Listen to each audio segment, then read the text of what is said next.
gran islita también. Y uno de los corredores más destacados de Puerto Rico tuvo el privilegio de estar en una de las Olimpiadas. Y era el favorito dentro de esa categoría a la hora de correr. El disparo sonó y cuando comenzó a correr estaba dando una gran ventaja en la carrera de obstáculos. Pero cuando estaba dando una gran ventaja en la carrera de obstáculos, tuvo la impresión y tuvo la acción de mirar hacia el lado para ver si alguien estaba al lado de él. Cuando dio una mirada de menos de un segundo, tropezó con uno de los obstáculos y perdió la carrera. Los entrevistadores van a donde él, como en cualquier carrera, y le empiezan a hacer las preguntas. ¿Por qué entiendes tú, Javier, que perdiste? Perdí por solamente mirar hacia el lado y desenfocarme de la meta. En este día quiero poder hablar de cosas que nos pueden estar distrayendo desde el punto de vista espiritual, emocional y en todas las áreas de nuestra vida, que nos pueden estar distrayendo de lo que Dios quiere para nosotros. Y a mí me encanta porque el Espíritu Santo ponía en mi corazón este verso de las Escrituras de Segunda de Reyes, y me llamó mucho la atención, porque en Segunda de Reyes capítulo 6 nos damos cuenta que hay una gran experiencia. Pero recordemos que el libro de Reyes, primero era una sola compilación. Primera de Reyes y Segunda de Reyes era un solo libro. Obviamente los teólogos, los expertos, decidieron entonces dividirlo en dos secciones para evitar, para poder mejorar el estudio de las Sagradas Escrituras en estos dos libros, que son libros históricos que nosotros podemos encontrar en las Escrituras. Dentro del proceso de Primera de Reyes y Segunda de Reyes, nosotros vemos grandes sucesos que pasan con parte de los reyes de la nación de Israel, la nación que Dios escogió para poder reconciliar al mundo con Dios. Dada esa circunstancia, obviamente ellos no entendieron el mensaje y Dios tuvo que enviar a su propio hijo para poder hacer la tarea. Pero dentro del proceso hubo un plan, hubo una estrategia. Y me llama la atención que dentro del proceso de Segunda de Reyes hay un personaje extraordinario, el profeta Eliseo. El profeta Eliseo fue discípulo de Elías, fue Elías, uno de los profetas más grandes que ha dado la nación de Israel. Hasta el día de hoy se hace esa declaración. Tuvo un discípulo llamado Eliseo. Y para poder, pero dentro del proceso, obviamente la historia es mucho más larga. Dentro del proceso, él es el sucesor de Elías, se vuelve el profeta de la nación.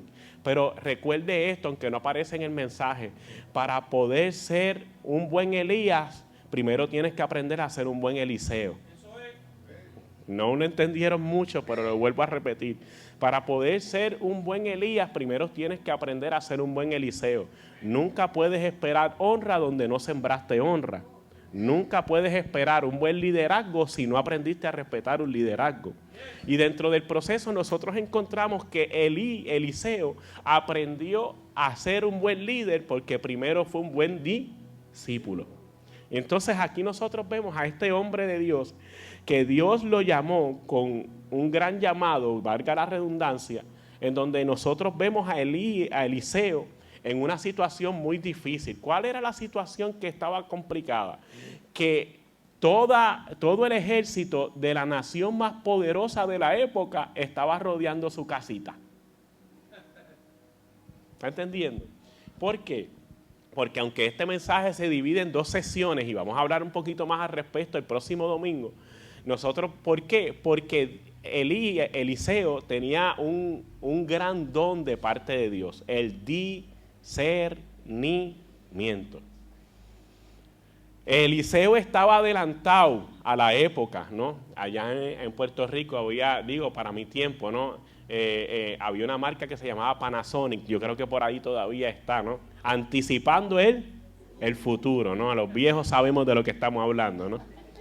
Y había unos muñequitos, unas caricaturas que se llamaban los Jackson, ¿no?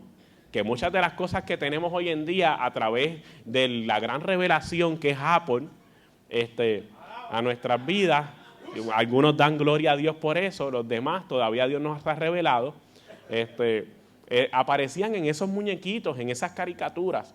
Y era porque había una revelación, ¿no? En el caso de Eliseo, había una revelación previa a que las cosas sucedieran.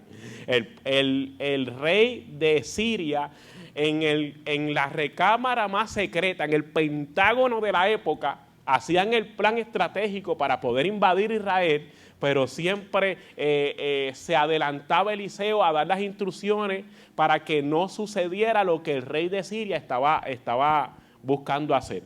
En el proceso, se enteran de que es Eliseo el que está dando la información, ¿no? Está dando la información secreta, ¿no? Parecía que era un espía secreto, ¿no? De los de ahora de 007, ¿no? Entonces ellos pensaban que si eliminamos Eliseo, podremos entonces poder invadir a Israel y poder conquistar a nuestros enemigos. Dentro del proceso, ahí es que nosotros estamos en Segunda de Reyes, capítulo 6. Donde ahora están rodeados Eliseo, un solo hombre, con su criado Jesse, con su siervo, y ahora está a punto de ser rodeado y a punto de ser aniquilado por un ejército completo para un solo individuo. No está muy lejos de la realidad espiritual. El infierno te quiere cortar la cabeza. El infierno quiere hacer de ti lo que ya tiene planificado. Pero a mí me llama la atención lo que la palabra establece. Porque la Biblia dice, las puertas del infierno no prevalecerán en contra de su iglesia. Tu matrimonio le pertenece a Cristo, no a Satanás ni al plan que él tiene. Tu familia le pertenece a Cristo, no a Satanás ni al plan que él tiene. Es más, le tengo noticia, esta iglesia le pertenece a Cristo, no a Satanás ni al plan que él puede tener. Y por eso me llama la atención, porque en algún momento de esa historia, Eliseo está en medio de una circunstancia difícil, pero nunca se distrajo. Nunca perdió el enfoque de lo que tenía que hacer. Y como muy bien a veces nosotros vemos en algunas películas, ¿no? Que siempre hay un personaje que es un poco distraído, por eso escogí hacer la promoción con eso, ¿no? ¿Cuántos han visto en esa película? ¿Cuántos han visto? Alza la manita los que han visto. ¿Cuántos mundanos hay aquí? ¿Por qué bajan la mano? ¿Por qué bajan la mano? Nosotros vemos que este personaje es un poco distraído y se mete en problemas y la trama de la película se basa en la distracción de este personaje.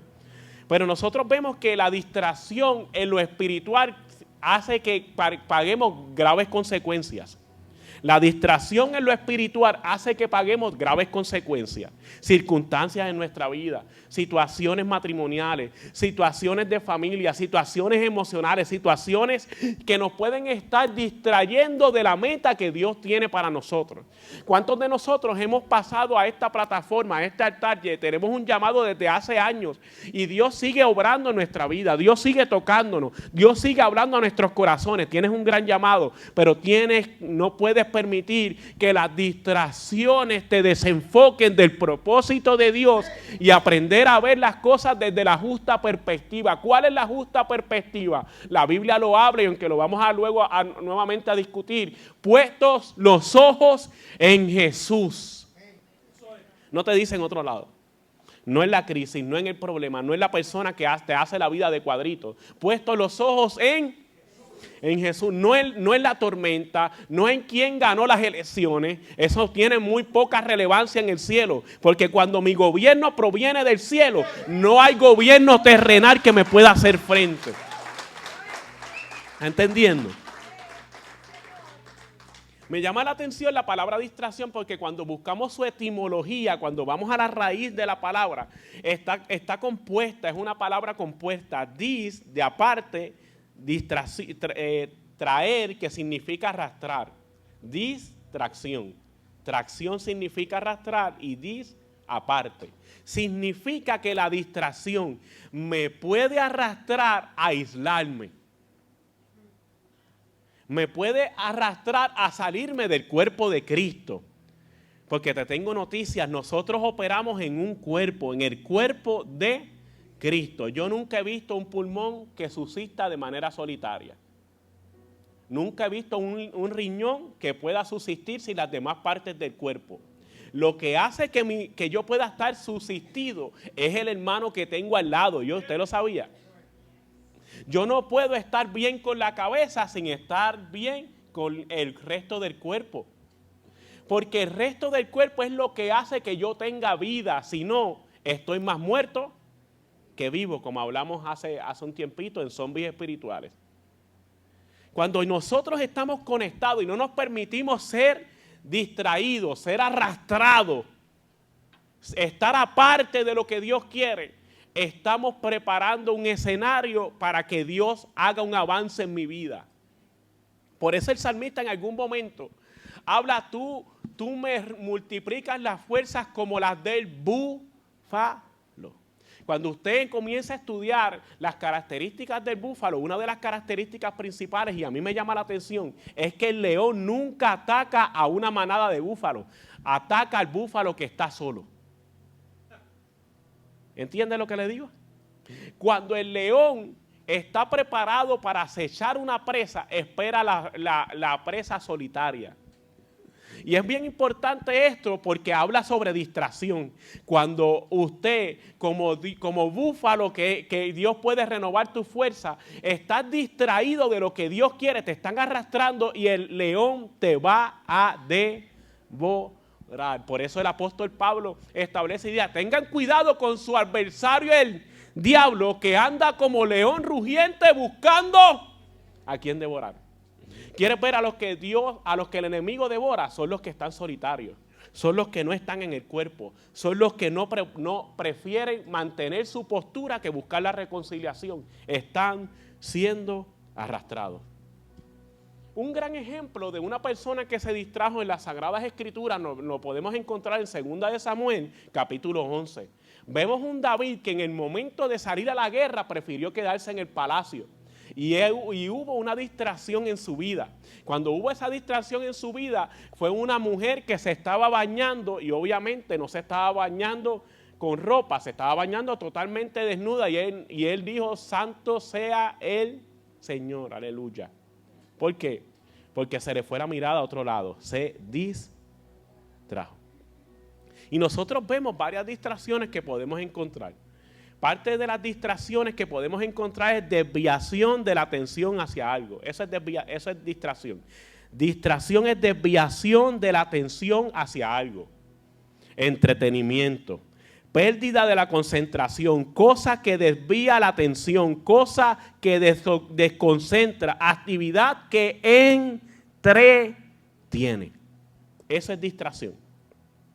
Y muchos de los personajes que nosotros vemos en las Sagradas Escrituras, o algunos de ellos, se distrajeron y por eso perdieron el propósito de Dios para sus vidas. La pregunta que el Espíritu Santo nos está haciendo en este día: ¿cuán distraídos estamos? Distraídos por la situación económica, distraídos por la crisis que pueda haber en tu matrimonio, distraídos por la crisis que pueda haber de familia, distraídos por las malas noticias, distraídos por la situación de salud, distraídos por alguna persona, ¿no? Porque hay personas que son difíciles, ¿no? Y uno dice a veces: Señor, llévatela, te la mando, ¿no? La suegra, usted sabe, usted entiende todas esas cosas, ¿no? Dentro del proceso, sé que hay 2 o 3 suegras aquí, no, es una broma, no lo voy a tomar personal. Pero nosotros podemos estar distraídos por muchas cosas y hay cosas que te están distrayendo. Cuidado con lo que te puede estar distrayendo. Porque a lo mejor la situación que estás viviendo es para formación, pero te has permitido distraerte por la situación. Y Dios siempre va a enviar situaciones para formación. Por eso en algún momento la palabra establece y dice que para los que aman a Dios todas las cosas le ayudan a bien. Pastor, la suegra, todo te va a ayudar a bien. Pastor, mi esposa que está dificilita en estos días. Sí, todo te ayuda bien. Pastor, el cabezón de mi marido. Sí, ayuda bien. Pastor, la persona difícil que tengo en el trabajo. Sí, también. Pastor, la situación económica. Sí, también, porque te ayuda a ser más sabio para la próxima y no te metas en deuda que no te debes de meter. ¿Sí? Porque hay algunos que, Y después le culpan a Dios y ponen las tarjetas así en el altar del Señor. Padre, haz un milagro, haz un milagro. Hija, si te metiste ahí.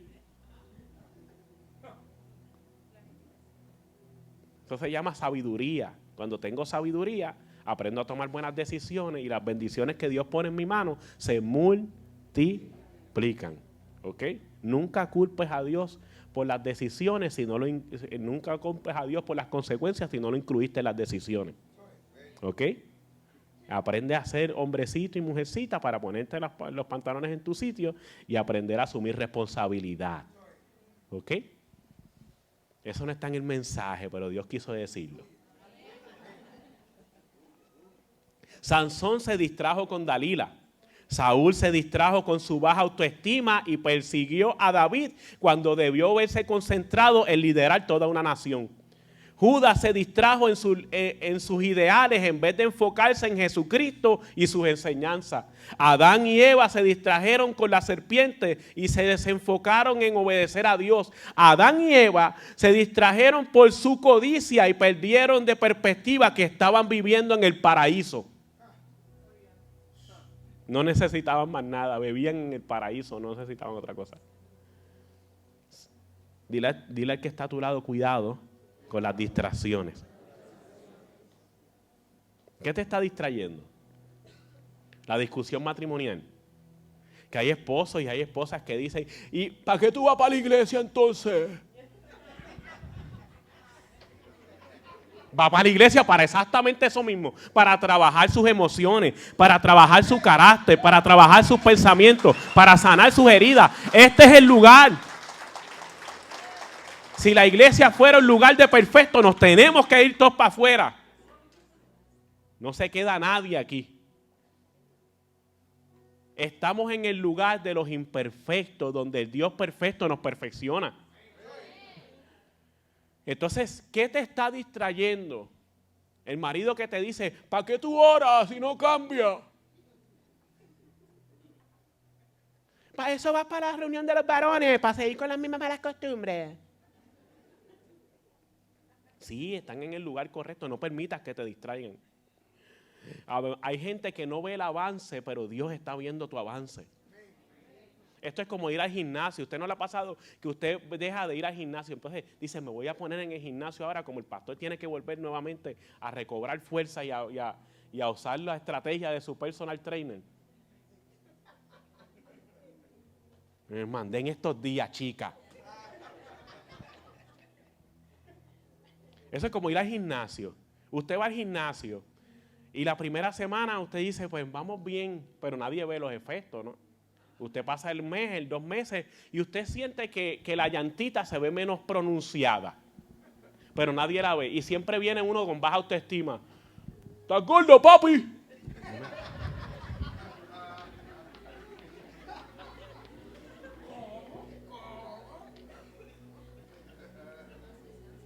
Siempre viene uno con baja autoestima que no puede ver el vaso medio lleno, siempre lo ve medio vacío. Oiga, hermano, si usted no tiene nada bueno que decir, aprenda a callarse la boquita que Dios le dio. Porque la lengua puede ser como un bosque, puede ser algo que quema un bosque, ¿oyó? Si usted no tiene nada bueno que decir, quédese callado. Y si usted tiene complejo, bregue con sus complejos y deje de estar proyectándoselo a los demás. Porque todos los que están aquí para mí son hermosos.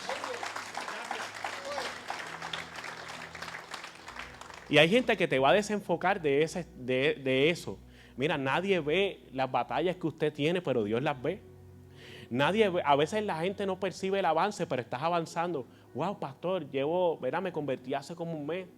Antes hablaba de 10 palabras, 9:30 eran malas, pero por lo menos las bajé a 3 nada más. Gloria a Dios que Dios está transformando tu lenguaje. Estás en un proceso. Oye, eso no es excusa. Por si acaso, ¿verdad? Porque dice, pues todavía tengo licencia para 3 de vez en cuando.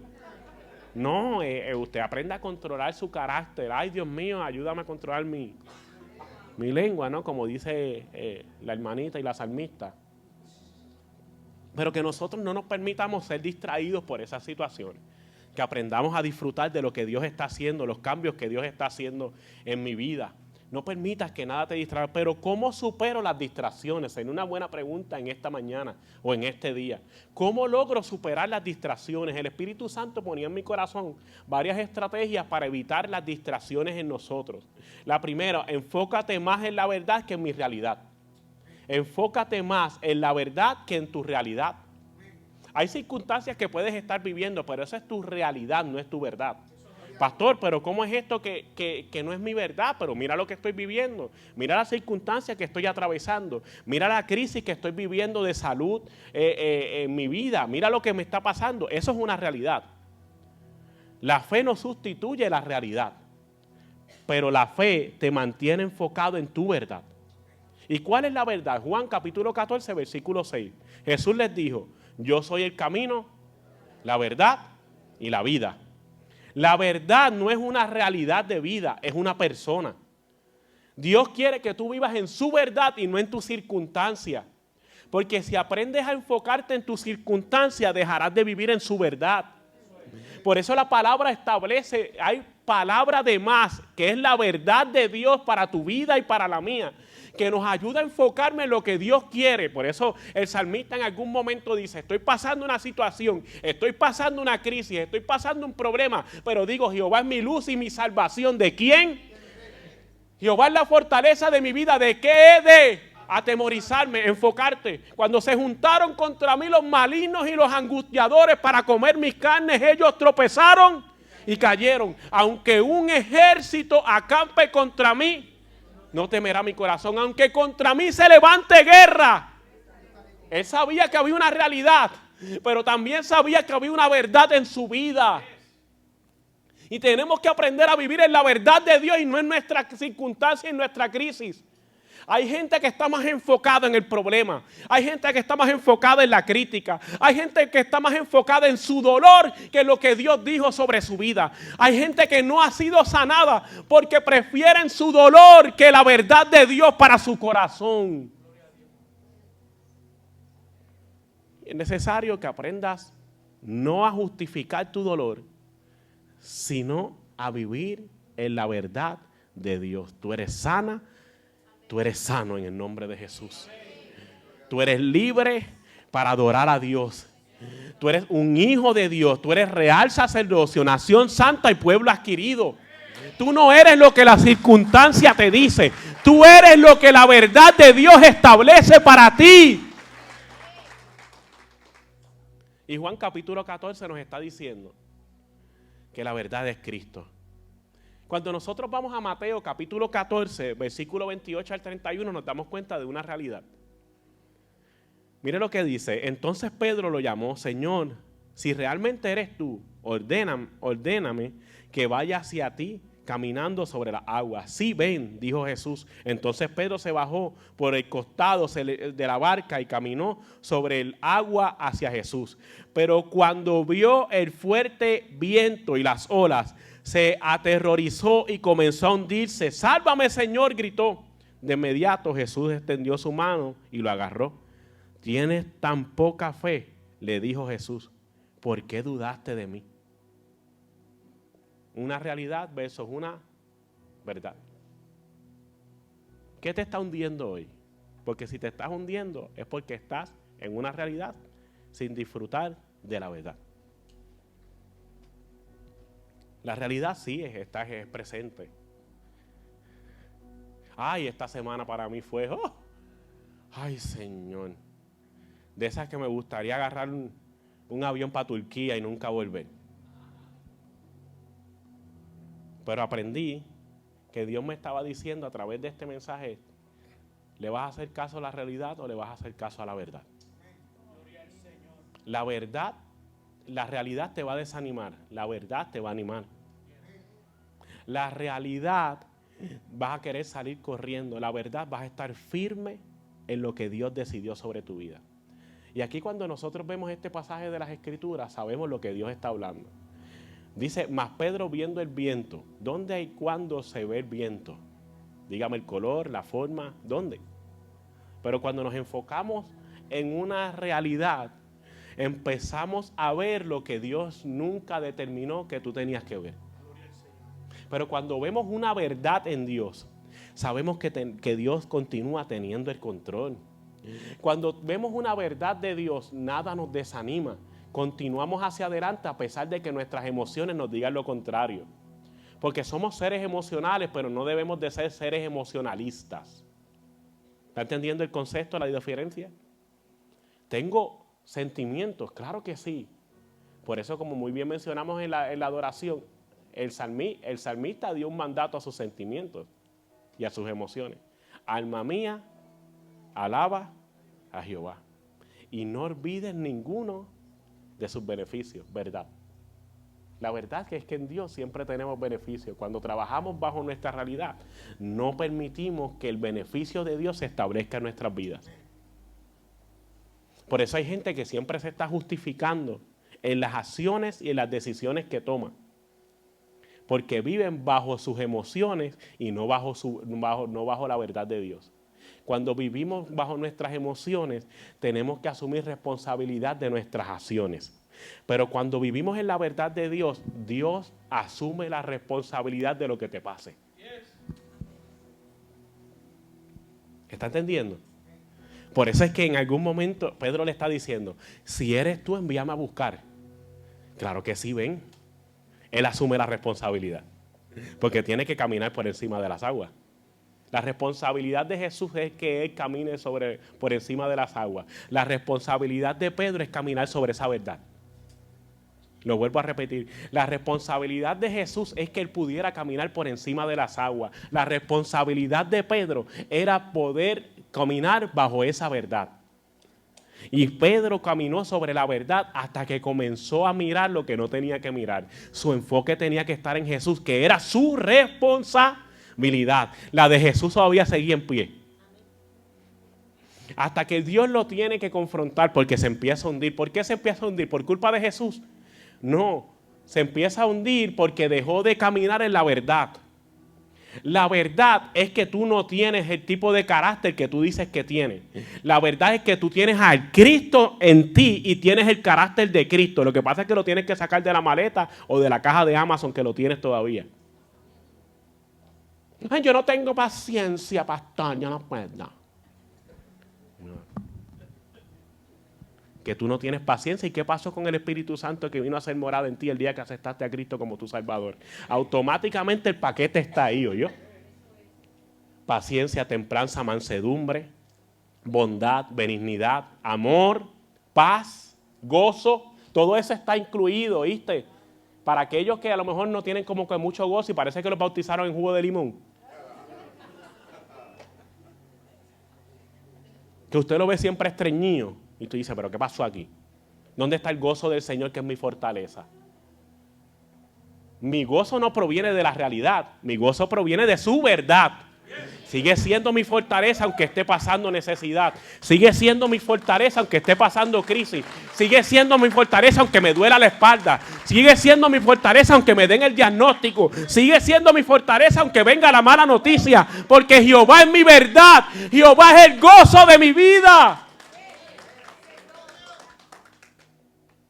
Entonces, ¿cuál es una de las herramientas que Dios nos da?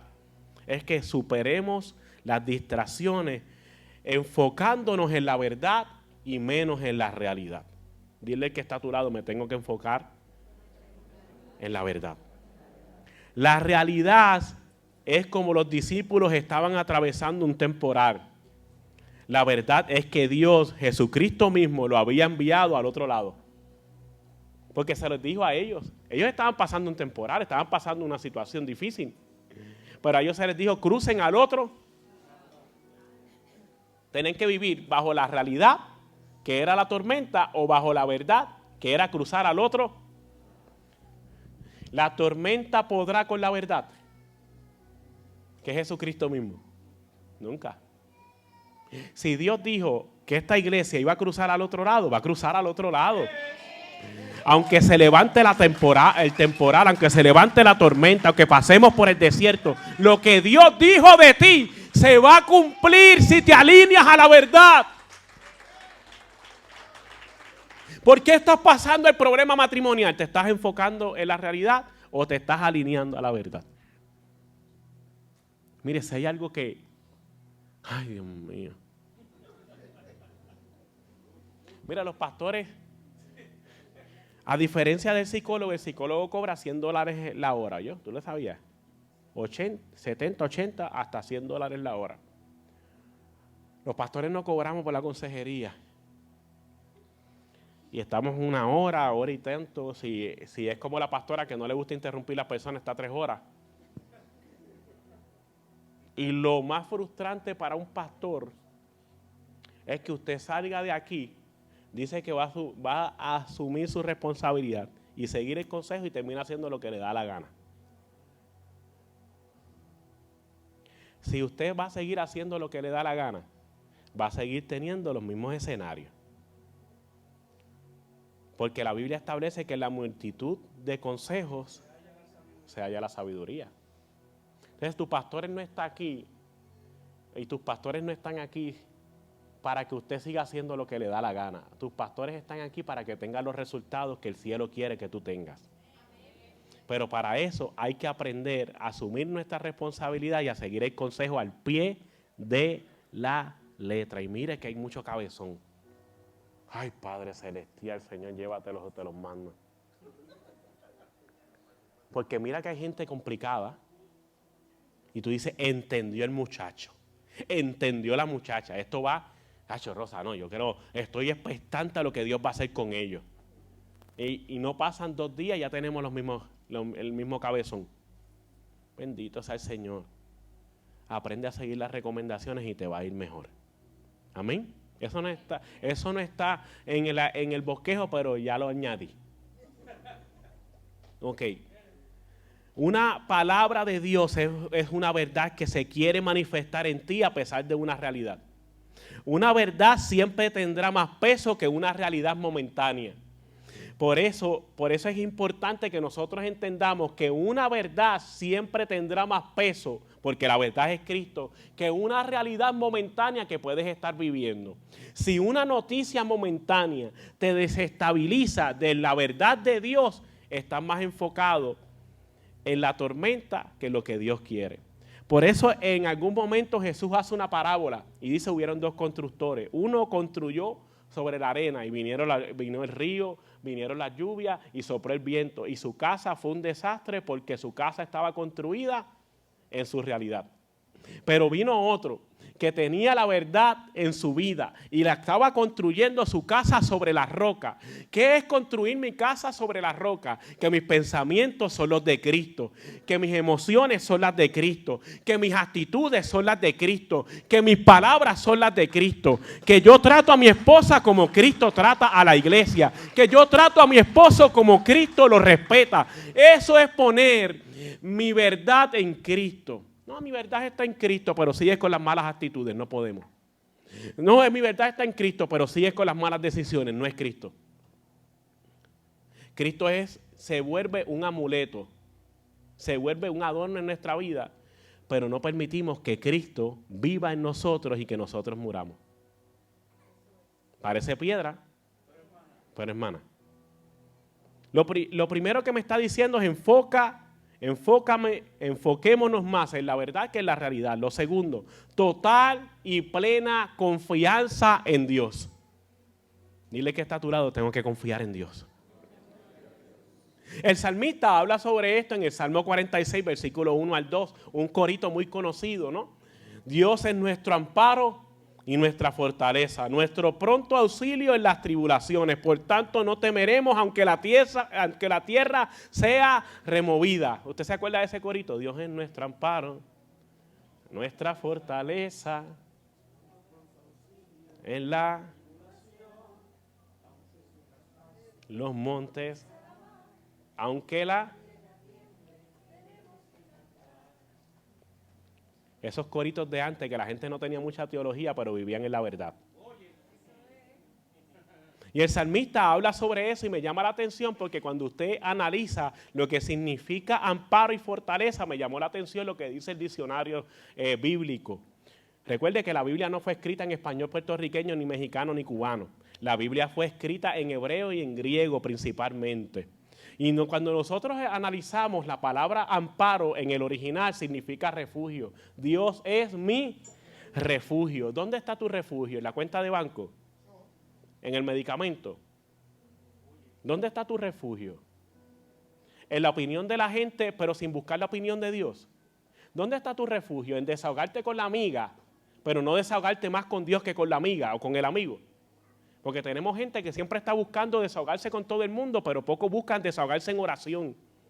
Y vas a llegar al nivel más alto en tu vida cuando aprendes a desahogarte en oración más que con la gente. Porque mi refugio no puede estar en solamente las personas. Mi refugio tiene que estar en Dios. Lo primero que dice entonces, el significado de amparo es refugio. Dios es mi refugio. Lo segundo es fortaleza. Y me llama la atención que tiene varias connotaciones. Fuerza, seguridad, alabanza, poder, potencia y vigor. Eso es Dios en tu vida. Fuerza. Dios es tu fuerza. Dios es tu seguridad. En Dios tiene que estar tu alabanza. En Dios es que está el único poder en tu vida. Dios es tu potencia y Dios es tu vigor. Eso es todo en Dios cuando vives tu verdad en vez de tu realidad. Y a mí me llama la atención porque cuando analizamos el contexto del Salmo 46, cuando entramos en por qué el salmista escribe esto, para quién el salmista escribe esto, bajo qué circunstancia lo está escribiendo, nos damos cuenta que el salmista estaba rodeado y tenía 5 naciones de enemigos en ese momento. ¿Sabe qué? Le iban a dar picota, como dirían en mi barrio. No había esperanza para él. No había circunstancia que lo sacara de esa situación. Nada lo podía sacar de esa situación. Pero él ahí escribe: Dios es mi amparo y mi fortaleza. Yo puedo estar viviendo mi realidad, pero mi verdad es que Dios me va a defender. Mi verdad es que Dios está en mi vida. Mi verdad es que aunque la tierra sea removida, aunque venga lo peor para mi vida, si tengo a Cristo, lo tengo. Lo tengo todo. El salmista sabía que su confianza debía haber estado puesta en Dios y no en las circunstancias. Confianza es esperar en Dios lo mejor a pesar de que estemos pasando por lo peor. Lo vuelvo a repetir. Confianza es esperar en Dios lo mejor aunque estemos pasando lo peor.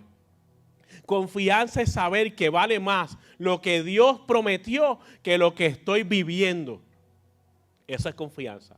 Confianza es saber que vale más lo que Dios prometió que lo que estoy viviendo. Por eso el proverbista en algún momento dijo en el capítulo 21, versículo 31, el caballo se alista para el día de la batalla, pero Jehová es el que da la victoria.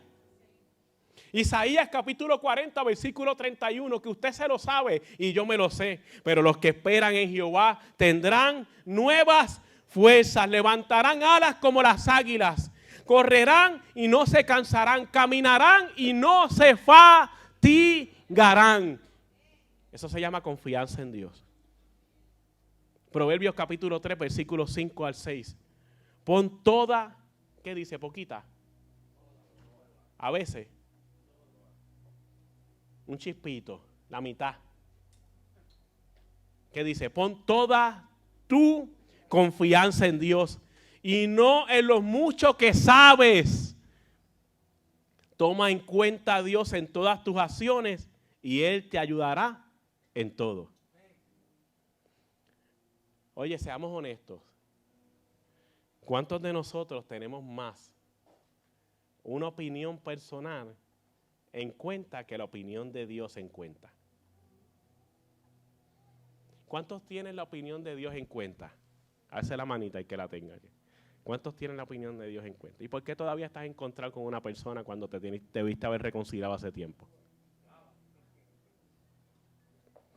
Pues no tenemos la opinión de Dios en cuenta.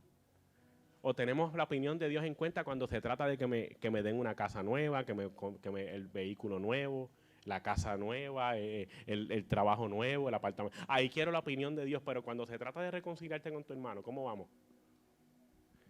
Cuando se trata de amar aún a tus enemigos, ¿cómo vamos? Cuando se trata de tener tu confianza en Dios y decir, espérate, es que tengo que dar lo mejor a Dios en la casa y tengo que aprender a ofrendar. Ahí no cuenta la opinión de Dios. ¿Está entendiendo lo que yo le quiero decir? Pon toda tu confianza. Es poner toda tu plena confianza en lo que Dios te llamó. Es poner toda tu confianza en que Dios puede hacerlo. Es poner toda tu confianza en que Dios quiere que tú no estés en esa condición que te está limitando. ¿Cuándo tienes que llegar a la reconciliación? Lo antes posible. La Biblia lo dice, que no se ponga el sol sobre tu enojo. Lo dice la Biblia, no lo digo yo. Eso se llama hacerle más caso a Dios que hacerle más caso a su filosofía. Y no me vengas con filosofías de Sigmund Freud porque me va a molestar más, porque Dios va por encima de Sigmund Freud. Pon toda tu confianza. ¿Por qué no se resuelve tu problema? ¿Estás poniendo toda tu confianza en Dios o en tu propia opinión? ¿En dónde tú pones tu confianza, camionero que estás aquí? ¿En el camión o en Dios? Porque cuando tú pones tu confianza en Dios, el camión puede tener la transmisión rota y sigue corriendo. Cuando tú pones tu confianza en Dios, tu negocio va a ser el negocio más próspero de toda la ciudad, porque tu confianza está puesta en Dios. Cuando tú pones tu confianza en Dios, tus planes comienzan a mejorar, comienzan a ejercitarse, comienzan a avanzar, porque ya tu confianza no está en tu opinión, tu confianza no está en lo mucho que tú te crees que sabes, porque lo dice el proverbista, no es lo mucho que tú te creas que sabes, es lo que Dios quiere para tu vida lo que se tiene que establecer. Escuche bien, ya estoy casi terminando. Escuche bien. Lo primero que dijimos para poder resolver es total confianza en Dios, enfocándome más en la verdad que en la realidad y por consiguiente obedeciendo la voluntad de Dios, obedeciendo la voluntad de Romanos capítulo 12, versículo 2. No vivan ya según los criterios del tiempo presente. Lo vuelvo a repetir. No vivan ya según los criterios del tiempo presente. Al contrario, cambien su manera de pensar para que así cambie su manera de vivir y lleguen a conocer la voluntad de Dios, es decir, buena, agradable y perfecta. Lo voy a volver a repetir porque yo creo que si leía el versículo ya podíamos hacer el llamado. No vivan ya según sus criterios. Lo vuelvo a repetir, atiéndame acá. No viva según sus criterios del tiempo presente. Al contrario, cambien su manera para que así cambien su manera de vivir y lleguen a conocer la voluntad de Dios, que es buena, agradable y perfecta. ¿Tú sabes por qué no es buena? Porque no hemos muerto a nosotros. Porque a veces no es agradable porque no hemos muerto a nosotros. Porque preferimos nuestro Dios interno, que es el Dios de D pequeña, que el Dios de los cielos, que es el D con D grande. Pero cuando aprendemos a hacer de nuestras emociones y nuestra filosofía nuestro Dios, pagamos graves consecuencias. Pablo no está hablando a una sola comunidad, nos está hablando a nosotros.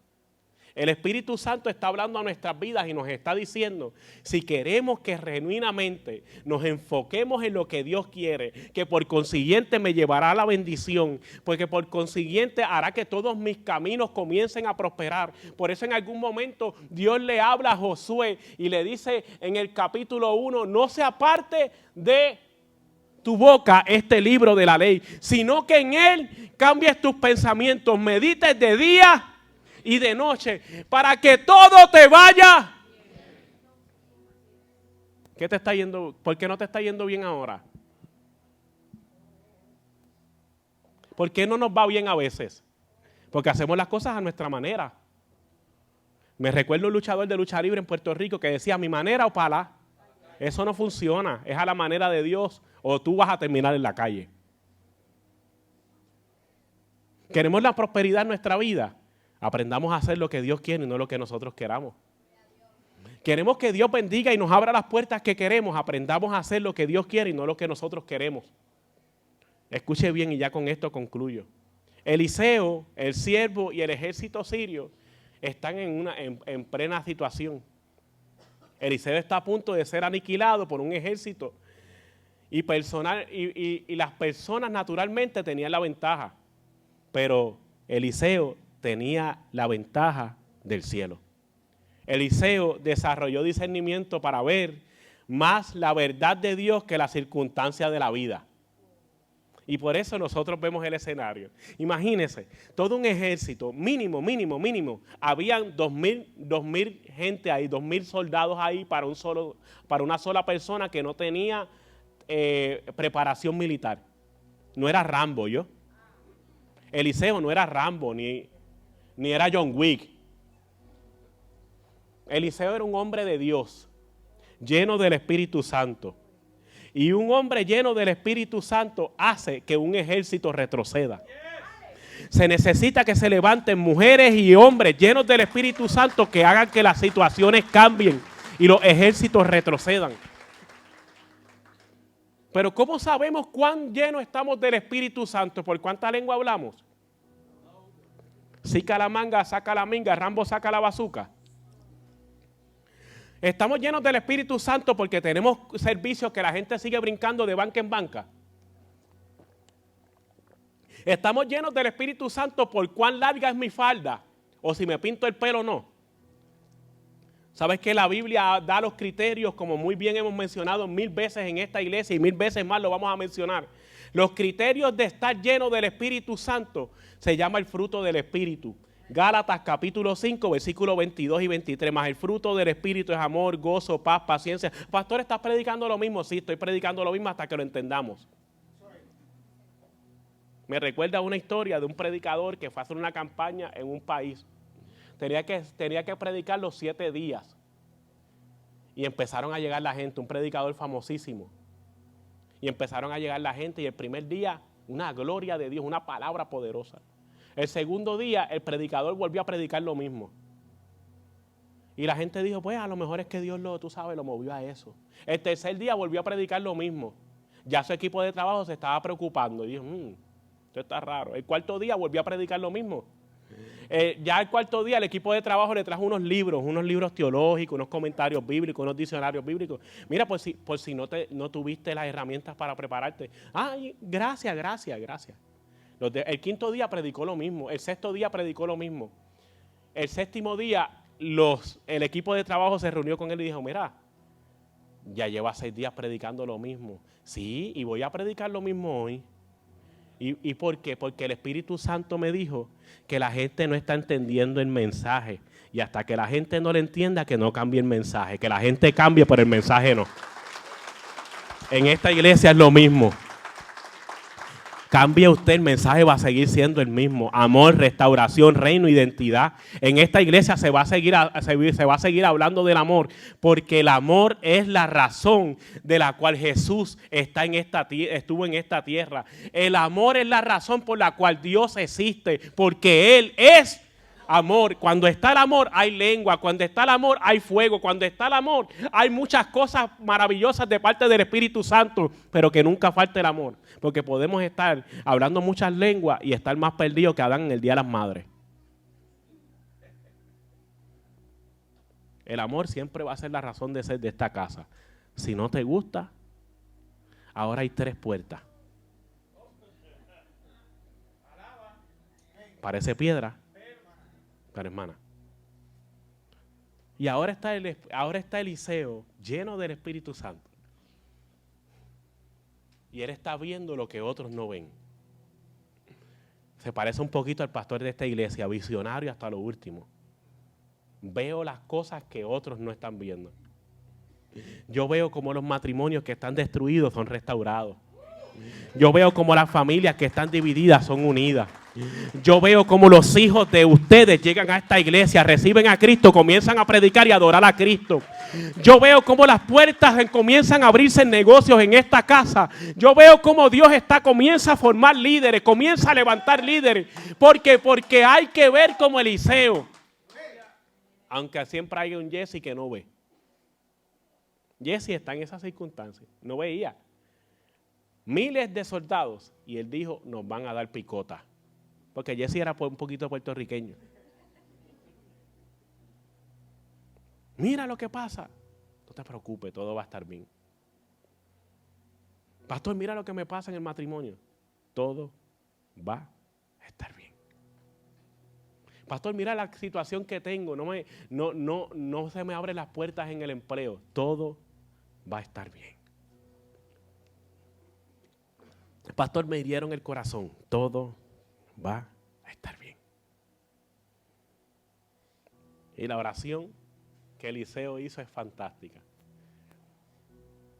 Alzó su mirada al cielo y le dijo al Todopoderoso Dios: Señor, abre los ojos de mi siervo para que él vea que son más los que están con nosotros que los que están en nuestra contra.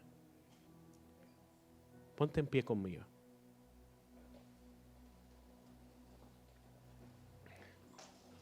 ¿Qué te está distrayendo hoy? La circunstancia, la crisis, el problema. ¿Qué te quiere hacer salir corriendo de esta casa? De tu relación con Dios. La circunstancia, el problema, la crisis. Hay una estampa que llamó mucho la atención, la compartí con Luis cuando estaba él trabajando en lo que va a ser nuestra entrada principal.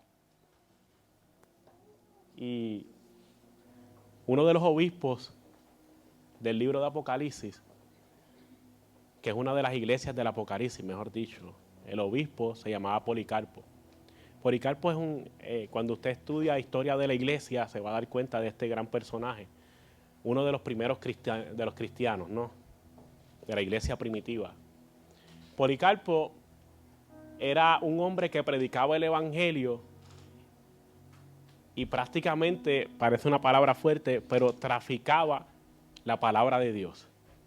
Tenía que hacerlo por debajo de la mesa, porque a diferencia de que usted puede venir a la iglesia, para ese tiempo los cristianos se escondían en cuevas y en catacumbas principalmente, es decir, se escondían en cementerios para poder reunirse y predicar la palabra de Dios. Y hoy usted tiene aire acondicionado, tiene sillas buenas, tiene un pastor que se parece a Brad Pitt. Policarpo predicaba el evangelio, pero lo estaban persiguiendo hasta que lo encontraron escondido en una casa. Policarpo era un anciano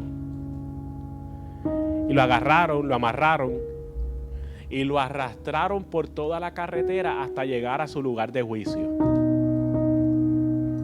Policarpo lo pusieron en medio de ese lugar y alguna gente que lo apreciaba, no eran muchos, le decían: Policarpo, di lo que ellos quieren y te van a dejar ser libre. Él guardó silencio. Policarpo lo pusieron en el medio del lugar y los jueces le dijeron: si niegas a Cristo te dejamos ir, pero si no niegas a Cristo te vamos a quemar vivos. Y lo pusieron en medio de una hoguera. Niega a Cristo y te dejamos ir. Policarpo guardó silencio. Vamos a encender la llama. Y con antorchas encendidas, ya tenían las llamas, tenían las antorchas en las manos para: si niegas a Cristo, te dejamos ir, Policarpo. Las palabras de Policarpo ya resuenan todavía en la historia de la iglesia. Por 84 años, lo único que Jesucristo me ha hecho es bien. ¿Por qué he de negarle ahora? Por consiguiente, encendieron la higuera y, quemándose vivo, comenzó a cantar y a adorar a Dios. Quemándose vivo, seguía adorando a Dios. Y como no lo podían callar, lo figaron con una espada para matarlo, porque no le pudieron callar su adoración. Policarpo hasta el último segundo nunca se desenfocó de Cristo. Y hay algunos aquí que por alguna mala noticia se apartan de él, porque las cosas no le van como quieren, dejan de adorar. Porque las cosas no son como ellos desean, siguen teniendo malas actitudes.